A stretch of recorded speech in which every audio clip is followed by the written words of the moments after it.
Nggak bahas sama sekali. Bahkan gue bilang di video, stop bullying kakak. Makanya gue juga kaget kok yang itu muncul lagi. Padahal yang dibahas justru komentator yang lari kakak itu kan viral itu.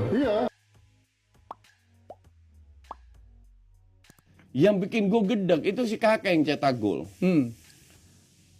Di Liga Inggris atau Liga modern lah, kalau kita ketinggalan lawan tim yang kita bisa lawan, kita cetak gol seri, kita ambil bola langsung kick off untuk incer gol kedua.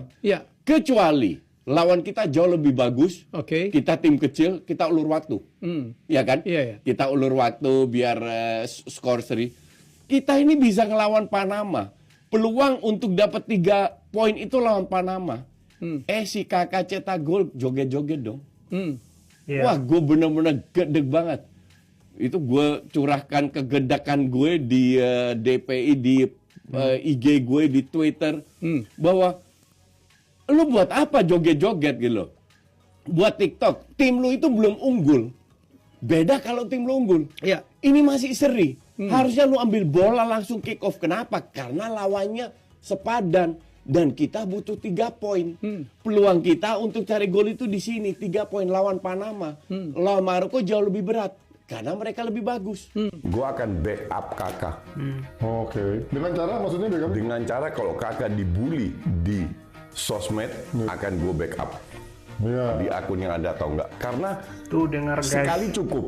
Ini anak udah belajar dari kesalahannya cukup. Makanya kemarin waktu itu dia dihajar kan. Gue nggak bahas sama sekali. Bahkan gue bilang di video, stop bullying kakak. Makanya gue juga kaget kok yang itu muncul lagi. Padahal yang dibahas justru komentator yang lari kakak itu kan viral itu. Ngerti nggak? Sebenarnya yang dibahas kan justru bagaimana komentator komentarin kakak kan. Tapi yang gue nggak ngerti kenapa gulungannya akhirnya kok ke gue. Bapaknya jadi malah nyerang lu. Mungkin yang keinget unek-uneknya yang bapaknya ya lu gitu kan. Mungkin gue nggak tahu apa yang terjadi, tapi intinya adalah gue tidak ada minat sama sekali karena untuk gue kakak dan pemain lainnya adalah aset yang harus kita jaga. Tapi kita tidak boleh, kalau kita harus kritik ya kita kritik. Tidak menghujat, tidak memfitnah. Benar-benar. Memang gue sekali-kali kasih gimmick-gimmick lah, joget-joget, tapi nggak ada niat jahat sama sekali. Maka dari itu untuk timbal baliknya, gue backup kakak kalau saya dia dibully. Mohon saya yang dibully, jangan pemain saya. Kasihan. Arkan kakak baru usia 17 tahun. Kasihan nggak sama anak 17 tahun? Kalau saya udah matang. Silakan. Mau bully apa? Paling-paling yang dosa saya berkurang gitu. Ya. Nah, jadi kita mohon jangan pemain saya yang dibully. Komentar dari Coach Indra Safri, teman-teman. Cukup dia aja yang dibully, dihujat, tapi jangan Arkan kakak. Dan video yang viral yang ayah Arkan kakak marah kepada Coach Justin, di sana saya lihat nggak ada Coach Justin mengkritik penampilan permainan kakak, tapi Coach Justin hanya mengkritik jogetnya teman-teman, seperti artis TikTok. Itu pun bukan di Piala AFF U19, tapi di Piala Dunia U17 teman-teman. Sudah lama.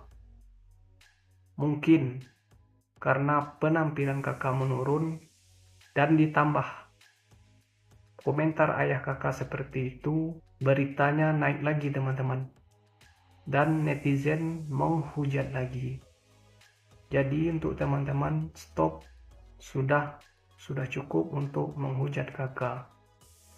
Kita harus mensupport agar kakak lebih semangat lagi, agar dia lebih percaya diri lagi.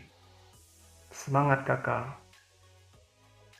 Jadi di video selanjutnya teman-teman, kita akan mendengarkan informasi terbaru tentang pertemuan pemain timnas kita teman-teman yang bermain di luar negeri seperti J.I. Jazz, Ivar Jenner, dan ada juga yang sedang dirumorkan teman-teman oleh Remini bertemu kemarin teman-teman di salah satu pertandingan persahabatan antara Venezia melawan FC Utrecht yang dimenangkan oleh Venezia 2-1 teman-teman.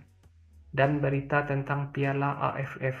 Jadi, penasaran dengan berita selengkapnya teman-teman? Sebelum nonton, dibantu like dan subscribe. Kalau sudah, mari kita lihat berita lengkapnya. Jadi tadi malam Utrecht ya, timnya Ivar Jenner oleh Romeni, tim yang memberikan kita banyak sekali motor berisik banget, tim yang memberikan kita banyak sekali main-main keturunan ya, melakukan lagu uji coba melawan Venezia, timnya Bang Jai. Di laga ini berakhir dengan skor 2-1 ya untuk kemenangan Venezia. Di game ini Bang Jai ya main inti grade A+ ya. Sedangkan kalau untuk Jenner dia di bench, dia nggak main ya karena dia masih progres banget, tapi nggak apa-apa, kita dukung. Dan spesialnya lagi di game ini oleh Romeni itu nyetak gol ya, dan dia foto bertiga sama Jai sama Jenner. Lu pada tuh yang pada soto itu, ya elah bang, Ole tuh nolak bang, so jual mahal, Ole nggak mau salaman sama Jenner. Lu lihat nih baik-baik aja, nggak usah pada soto makanya. Apakah ini akan menjadi kode besar ya kalau Ole akan bergabung secepatnya dengan timnas kita? Banyak yang bilang ya kalau Ole mau main di timnas kita karena kita udah deket banget sama Piala Dunia nih. Lu pada so tahu ya, gue yakin kok Ole nggak kayak gitu ya. Ole ini bakal jadi pemain tambahan yang sangat dibutuhkan oleh timnas ya, apalagi lini depan ya. Good job oleh Romeni, Jenner, dan Itzes. Good luck buat musim barunya. Guys, pagi-pagi ngeliat foto kayak gini. Ivar, Itzes, bareng foto sama Ole Romeni. Kode nggak tuh? Ya, jadi fotonya ini semalam guys. Setelah pertandingan antara Venezia melawan Utrecht yang berkesudahan dengan skor 2-1 untuk kemenangan Venezia. Jadi mereka foto bersama. Mungkinkah ini tanda-tanda Ole Romeni akan berseragam merah putih? Atau ya cuma foto sebagai teman aja? Kalau gue nilainya ini pertanda baik guys. Kita doain aja September Ole Romeni udah menjadi bagian dari tim Semoga merah putih. Komentarnya sikat. Breaking news guys, ini dia pelatih dan skuad yang akan diturunkan untuk Piala AFF 2024. Sebelum gue lanjut, bantu gue dulu hilangin tanda tambah di sebelah, dipencet, di follow ke gue, sikat. Ya, jadi udah diputuskan guys. Pak Erick Thohir menunjuk Sintayong tetap menjadi pelatih timnas Indonesia. Tetap Sintayong yang jadi pelatih Piala AFF. Dan Sintayong juga sudah memilih tim mana yang akan diturunkan nanti, yaitu ini dia. Squad SEA Games 2023 yang mendapatkan emas. Sumber beritanya dari okezone.com. Jadi Sintayong sudah memilih timnas SEA Games kemarin yang akan diturunkan nanti di Piala AFF akhir tahun nanti, yang akan bergulir dari bulan November hingga Desember 2024. Ya, skuad SEA Games 2023 kemarin memang terdiri juga dari beberapa pemain yang ada di skuad senior seperti Nandwari, Marcelino Ferdinand, Ramadan Sananta, dan beberapa pemain lainnya. Jadi kemungkinan besar akan ada penyesuaian lagi, akan ada beberapa pemain yang masuk untuk menggantikan posisi mereka. Karena skuad yang akan diturunkan untuk kualifikasi Piala Dunia tidak akan diturunkan untuk memperkuat tim Piala AFF 2024. Menurut kalian siapa guys nama-nama yang layak untuk masuk tim di Piala AFF 2024? Komentarnya sikat. Mana tuh yang kemarin pada teriak-teriak, jangan pakai pemain keturunan Indonesia di level U16 atau juga U19, jangan pakai semua yang dari kompetisi domestik. Matthew Baker sendiri juga masih komit untuk membela tim nasional Indonesia. Nah, pemain seperti inilah yang memang kita perlukan untuk membela tim nasional Indonesia. Padahal pemain ini kan lahir dan juga besar di Australia. Tapi kita lihat dia memilih untuk membela tim nasional Indonesia. Ya, inilah pemain yang memang bermain dengan hatinya bagi tim nasional Indonesia. Nah, mana tuh yang kemarin pada teriak-teriak, jangan pakai pemain keturunan Indonesia di level U16 atau juga U19, jangan pakai semua yang dari kompetisi domestik. Tapi ini kan pemain yang dibina di akademi Australia, yang namanya, jika saya tidak salah itu, di klubnya itu adalah Melbourne City ya. Nah, dia kan tergabung dengan Melbourne City FC, dan Melbourne City FC ini adalah klub yang terafiliasi dengan Manchester City. Klub besar di Inggris yang kita tahu sangat sukses di Premier League di era sepak bola modern. Artinya owner dari Manchester City dan Melbourne City itu sama. Gol sematawayang satu-satunya diciptakan oleh pemain asal klub FC Dordrecht berusia 18 tahun, Jens Raven. Gol keempat dia di turnamen ini, ada 2 assist yang dia sudah buat, dan tentunya meninggalkan kesan kenangan yang luar biasa bagi seorang Jens Raven. Ini turnamen pertama yang dia ikuti secara resmi bersama dengan timnas U19. Nah, setelah Piala AFF muncul banyak ya. Ini bagaimana Raven ini bisa diambil di timnas senior, karena ketika kita sedang kesulitan untuk mencari striker, seorang pemain ada di lini depan, maka dia tampil oke bersama dengan U19. Banyak yang bilang kalau boleh diangkut.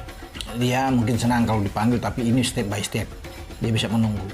Sudah dikonfirmasi teman-teman, pelatih yang memimpin timnas Indonesia di Piala AFF nanti tetap Shin Tae-yong. Dan dipastikan pemain yang ikut kualifikasi Piala Dunia nanti tidak akan dipanggil. Shin Tae-yong kabarnya akan memanggil pemain yang menjuarai SEA Games kemarin teman-teman, yang mendapat medali emas. Menurut teman-teman, apakah Shin Tae-yong fokus saja ke kualifikasi Piala Dunia, atau teman-teman setuju Shin Tae-yong tetap melatih timnas Indonesia di AFF ini teman-teman? Atau teman-teman mempunyai opsi pelatih lain seperti Indra Safri yang menjuarai Piala AFF kemarin, U19 kemarin? Jadi bisa teman-teman tulis di kolom komentar. Tapi menurut saya pribadi, lebih baik Shin Tae-yong fokus ke kualifikasi Piala Dunia. Tapi itu keputusan sudah diambil Shin Tae-yong, dan dia akan tetap menjadi pelatih di Piala AFF nanti, memimpin Indonesia. Jadi itulah informasi terbarunya teman-teman tentang timnas Indonesia. Sekian dulu teman-teman. Terima kasih yang telah menonton. Maaf kalau ada salah-salah kata. Sekian. Assalamualaikum warahmatullahi wabarakatuh.